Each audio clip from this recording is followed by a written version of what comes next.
উত্তরার দিয়াবাড়িতে বিমান বিধ্বস্তের ঘটনার সবশেষ তথ্য জানতে সেখান থেকে যোগ দিচ্ছেন সহকর্মী আরাফাতুর রহমান। আরাফাত, রাতে তো উদ্ধার কাজ বন্ধ করে দেওয়া হয়েছিল, সেটি কি আবার চালু হবে কিনা? এখন তো সে জায়গায় প্রবেশাধিকার বন্ধ আছে, অভিভাবকরা আসছেন, অনেকে আসছেন, সর্বশেষ পরিস্থিতি জানাবেন সে জায়গায়।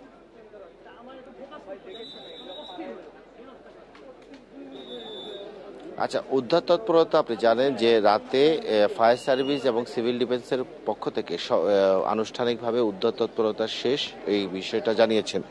এই মুহূর্তে আমরা যেখানে বিমান দুর্ঘটনা হয়েছে সেখানে আছি। এইখানে মূলত এখন যেটা হচ্ছে যে বিমান বাহিনী বা বাংলাদেশ এয়ারফোর্সের যে সদস্যরা তারা কিছু উদ্ধার অভিযান করছেন। আমরা যতটুকু কথা বলেছি এবং জানতে পেরেছি, মূলত যেই ধ্বংসপ্রাপ্ত বিমান রয়েছে সেই ধ্বংসপ্রাপ্ত বিমানের চিহ্ন এবং যে জিনিসগুলো রয়ে গেছে তদন্তের স্বার্থে যেগুলো দরকার সেগুলো এয়ারফোর্সের সদস্যরা সংগ্রহ করছেন। আমি যদি এই রাস্তাটাকে আপনাকে একটু দেখাতে চাই, যে এই বিমানটি আসলে সরাসরি এই ভবনটির নিচতলায় ঢুকে গেছে। অর্থাৎ এই যে আমার সামনে এখন যেই ইয়াতে দেখতে পাচ্ছেন, রাস্তার উপরে যেই গর্তের মতো দেখতে পাচ্ছেন, সেইখানে আপনি দেখবেন যে এই বিমানের কারণে বিমানটি পড়ে সরাসরি এখানে ঢুকে গেছে। এবং আপনি যে ভবনটি দেখছেন এই ভবনটি আসলে একটি 3 তলা ভবন।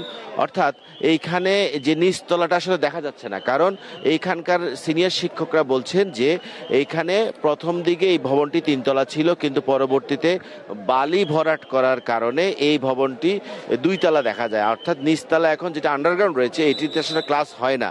এই বিমানটি সরাসরি সেই আন্ডারগ্রাউন্ডের ভিতরে ঢুকে গেছেন বলে আমরা দেখতে পাচ্ছি। আর বাহিনীর সদস্যরা এখন এখানে ভেতরে বিমানের যে অবশিষ্ট অংশ সেই অবশিষ্ট অংশগুলো এখানে উদ্ধারের চেষ্টা করছেন। আমরা দেখছি যে বিমানের একটি ট্রাকও এখানে রয়েছে। এখানে যে লোহার জিনিসগুলো রয়েছে সেই জিনিসগুলো ওনারা নিয়ে যাচ্ছেন। তবে আমরা যতটুকু বুঝতে পারছি যে উদ্ধার অভিযানে যতটুকু বুঝতে পারছি যে এইখানে আসলে এখনো কোনো মরদেহ পাওয়ার কোনো সম্ভাবনা আসলে নেই। ফায়ার সার্ভিস আমাদের এটি নিশ্চিত করেছেন। তবে এইখানে আমরা দেখতে পাচ্ছি যে বিমান বাহিনীর ঊর্ধ্বতন কর্মকর্তাদের নির্দেশে এটি সংগ্রহ করা হচ্ছে। আপনি জানেন যে দেশে আরও এর আগেও যখনই বিমান দুর্ঘটনা হয়েছে তখন বিমান বাহিনীতে এই জিনিসগুলো সংগ্রহ করা হয়। আর পরে আমরা দেখতে পাচ্ছি যে এখানে এসএসএফ এর একটি টিমও এসে এখানে পরিদর্শন করেছেন। একটু আগে ফায়ার সার্ভিসের ঊর্ধ্বতন কর্মকর্তা সহ একটি টিম ঢুকেছেন। আমরা যতটুকু জানতে পেরেছি যে ফায়ার সার্ভিসের যে তদন্ত কমিটি আছে সেই তদন্ত কমিটি এখানে কাজ করছেন, ওনারা ভিতরে গেছেন।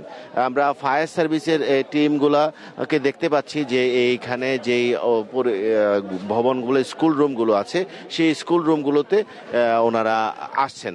এবং এখন আমরা যেটা দেখতে পাচ্ছি যে এরপরে আমরা দেখতে পেয়েছি যে সিআইডির ফরেনসিক টিম এখানে উপস্থিত আছেন। অর্থাৎ বিমান বাহিনীর কাজ শেষ করার পরে এখানে ফায়ার সার্ভিস কিছু কাজ করবেন, তারপরে সিআইডির ফরেনসিক টিম এখানে এসে কাজ করবে।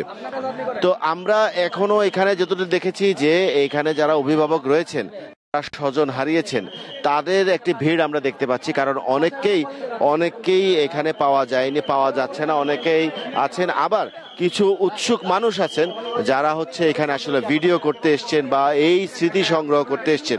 এই ধরনের কিছু সমস্যা রয়েছে। পুলিশের সদস্যরা আসলে এখানে যে ডোন্ট ক্রস যে একটা চিহ্ন রয়েছে বা একটা ব্যারিকেড রয়েছে, সেই ব্যারিকেডের ভিতরে এখনো পর্যন্ত কাউকে ঢুকতে দিচ্ছে না।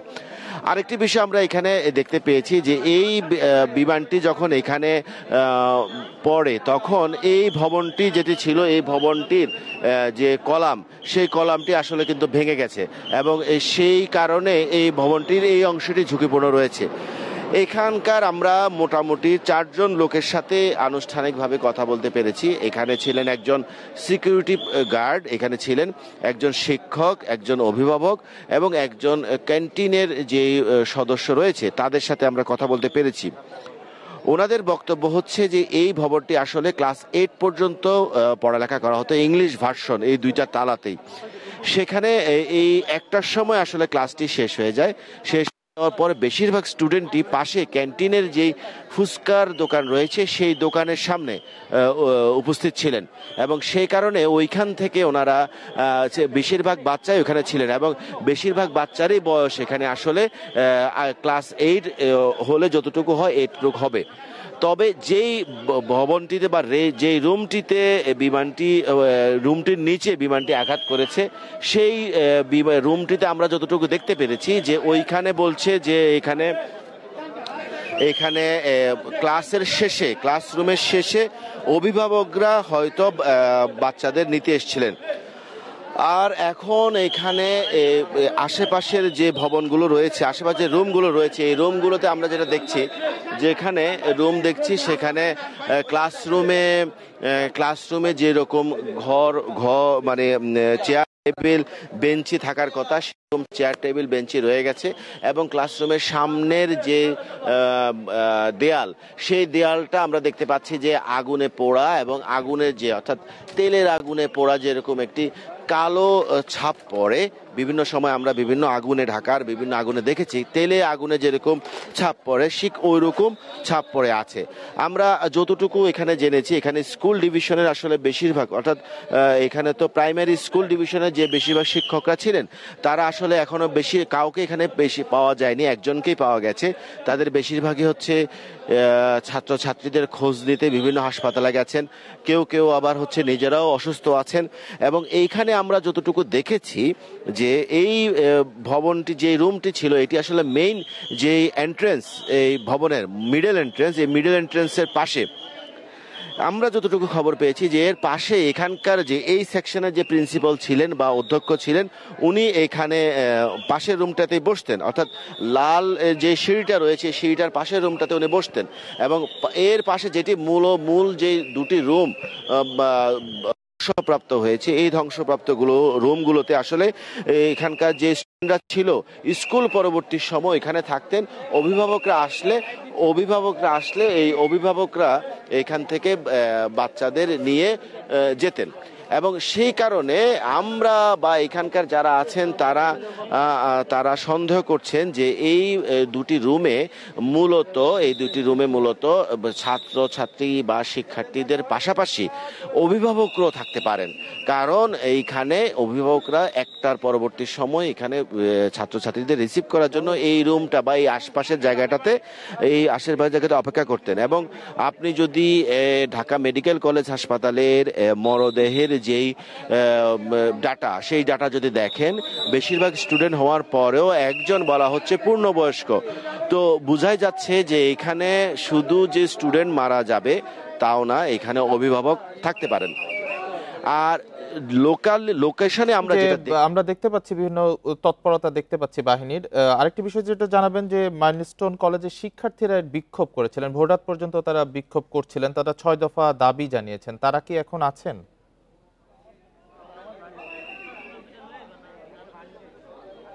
আচ্ছা, আমরা এইখানে যখন এসছি অর্থাৎ 7:30টার কাছাকাছি সময়ের পর থেকে আমরা স্টুডেন্টদের দেখেছি, বিভিন্ন স্টুডেন্ট আইডি কার্ড গলায় ঝুলিয়ে ঘোরাফেরা করছেন, কিন্তু এখানে সকালবেলা আমরা আনুষ্ঠানিক কোনো যে বক্তব্য বা আনুষ্ঠানিক কোনো প্রতিবাদ এটা দেখতে পারিনি। আমরা যদি আপনাদের বলতে চাচ্ছিলাম সেটি হচ্ছে যে আমরা এখানে আসার পর থেকে প্রায় 6টি বিমান আমরা গণেছি যেটি উড্ডয়ন করছে শাহজালাল আন্তর্জাতিক বিমানবন্দর থেকে। আমরা দেখেছি যে এখন আপনারা যে ভবনটি দেখছেন অর্থাৎ যে ভবনটি ভাঙচুর হওয়া ধ্বংসপ্রাপ্ত যে ভবনটি আছেন ঠিক তার উল্টো দিক থেকেই এই বিমানগুলো উড্ডয়ন করছে এবং প্রত্যেকটি বিমানই আমরা দেখলাম যে এই যে রুমটি রয়েছে এই রুমটির মাঝামাঝি বরাবর যাচ্ছেন, অর্থাৎ এইটি বিমান উড্ডয়নের যে গতিপথ সেই গতিপথের ঠিক মাঝামাঝি পর্যায়ে রয়েছে।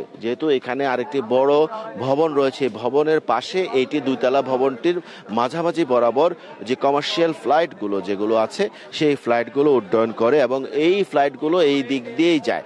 তো এখানকার যারা আছেন তারা আসলে এখানকার যারা ছিলেন এখানে তো আসলে কোনো এক্সপার্ট ছিলেন না, তো এখানকার যারা আছেন তারা বলছেন যে এই বিমানটি সরাসরি মাথা নিচু করে এই যে ধ্বংসপ্রাপ্ত ভবনটি রয়েছে এই ভবনটির নিচে আটকে যায়, এবং তারা বলছিলেন যে এই অবস্থানে যদি বিমানটি না থাকতো, এটি যদি আরেকটু 5-7 ফিট উপরে হতো তাহলে এইখানে ক্যাজুয়ালিটিস অনেক বেশি হতো, এবং এইখানের যে মূল ভবনের বিমানের যে মূল ধ্বংস বা নীল যে শক্তি যেখানে হিট করেছে সেই হিটটা নিচের অংশে ছিল দেখে বিমানের নিচ উপরের দিকে এটা ছড়াতে পারেনি, শুধুমাত্র ওই ভবনটির ভিতরে যতটুকু ভিতরে গেছে ততটুকু আছে। এবং আপনি যদি পাশের যে নারিকেল গাছটি দেখেন সেই নারিকেল গাছটি আপনি দেখেন যে এইটি আসলে সম্পূর্ণ ধ্বংসপ্রাপ্ত বা আগুনে পুড়ে যায়নি, এটি আগুনে ছোঁয়া গেছে, অর্থাৎ বিমানের যেই মূল যে শক্তি বা বিমানের যে মূল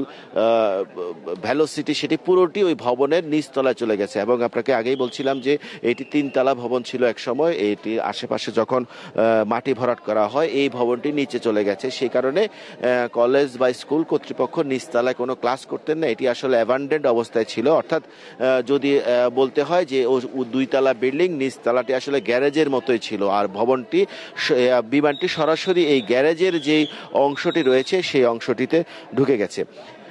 এখানে আমরা ফায়ার সার্ভিসের যারা আসছে তাদের সাথে কথা বলার সুযোগ হয়েছে, তারা বলছিলেন যে এখানে তারা তদন্ত কমিটির যে বিষয়গুলো আছে যে বিমানের কেন পড়লো বা পড়ার পরে যেই ইম্প্যাক্ট সেই ইম্প্যাক্টে অন্য কোনো কিছু আছে কিনা বা এই আগুনটা কিসের আগুন সেই বিষয়ে ওনারা এটি দেখাশোনা করবেন অথবা ওনারা তথ্য সংগ্রহ করবেন। এরপরে আমরা সিআইডির ফরেন্সিক যে টিম রয়েছে ক্রাইম সিন ইউনিট ফরেন্সিকের ভেতরে যে ক্রাইম সিন ইউনিটের সদস্যদের সাথে কথা বলতে পেরেছি। এখানে এসএস পর্যায়ের কর্মকর্তারা না আসলেও ওনার মোটামুটি সিনিয়র কর্মকর্তারা আসছেন, ওনারা এইখানে মৃতদেহের কিছু স্যাম্পল, আগুনে পোড়ার কিছু স্যাম্পল, বিমানের কিছু স্যাম্পল এইসব জিনিসপত্র সংগ্রহ করবেন বলে আমাদের বলেছেন। এই যে অবস্থানটিতে আমরা এখন আছি সেখানে আমরা দেখতে পাচ্ছি যে স্কুল ব্যাগ এবং স্কুল শিক্ষার্থীদের বেশ কিছু আলামত এখানে আমরা দেখতে পাচ্ছি। আমরা বিশেষ করে যে আমরা বারবারই বলছিলাম যে এটি ক্লাস 8 এবং সমপর্যায়ের বা নিম্ন পর্যায়ের স্টুডেন্টরা এখানে থাকবেন। এখানে আমরা দেখতে পেয়েছি যে এখানে বিভিন্ন সময় স্কুলের যে দরখাস্তগুলো সেই দরখাস্তগুলো এখানে আছে, এবং যে 3য় শ্রেণীর যে ক্লাস 3-র যে স্কুলের যে প্রোগ্রেস রিপোর্ট বা যে খাতা রয়েছে সেই খাতাগুলো রয়েছে। এবং এইখানে শুধু তাই নয় যে এখানে তাদের সকালবেলা বিকালবেলা বিভিন্ন সময়ের যেসব দরখাস্ত রয়েছে, যেমন আমরা শ্রেণীর এক শিক্ষার্থী গত ঈদে ছুটিতে যাওয়ার কারণে এই যে দরখাস্ত দিয়েছেন সে দরখাস্তের তথ্য এখানে রয়েছে। এবং এরকম এই ভবনটির আশপাশে যখন ধ্বংসযজ্ঞের আশপাশে বিভিন্ন শিক্ষার্থীদের বিশেষ করে 3য় 4র্থ শ্রেণীর শিক্ষার্থীদের যেই বই খাতা ব্যাগ, আমার পাশে একটি ব্যাগ অত পোড়া ব্যাগ আমরা দেখতে পাচ্ছি, অর্থাৎ গোলাপি কালারের এই ব্যাগ ঢাকা শহরে আপনি জানেন যে স্কুল ডিভিশন বা প্রাইমারি স্কুলের স্টুডেন্টরা ব্যবহার করে। এই যে ধ্বংসপ্রাপ্ত ব্যাগ খাতা পানির বোতল এগুলো আমরা দেখতে পাচ্ছি। তো আমরা যেটা ভাবছি বা এখানকার অভিভাবকরা যেটা বলছেন যে এই শিক্ষার্থীরা আসলে ধ্বংসের যজ্ঞে এত বেশি আহত হয়েছেন অথবা তারা এত বেশি কষ্ট পেয়েছেন যে তারা তাদের যে ব্যাগেজ এগুলো সাথে নিয়ে যেতে পারেন না। এবং দুঃখের বিষয় হয়তো এই যে স্টুডেন্টরা রয়েছে যাদের ব্যাগ হয়তো পড়ে রয়েছে তাদের হয়তো কেউই এখন আর বেঁচে নেই, কারণ ব্যাগে যে পরিমাণ আমরা আগুনের চিহ্ন দেখছি, বই খাতাতে যে পরিমাণ চিহ্ন দেখছি, এরা আসলে কোথায় আছে এখন আমরা এটি বলতে পারছি না। তবে এইখানে এখনো সিআইডির বিমান বাহিনীর সদস্য যারা আছে তারা এখনো কাজ করছেন, এবং বিমান বাহিনীর পরবর্তী সময় আমরা আসলে জানতে পারবো এখানে, এবং বিমান বাহিনীর সদস্যরা এখানে কথা বলবেন কিনা আমরা সে অ্যাপ্রোচ করবো, তারা কথা বলে পরবর্তীতে জানাতে পারবো। বিমান বিধ্বস্তের ঘটনাস্থল থেকে সবশেষ পরিস্থিতি জানাচ্ছিলেন সহকর্মী আরাফাতুর রহমান।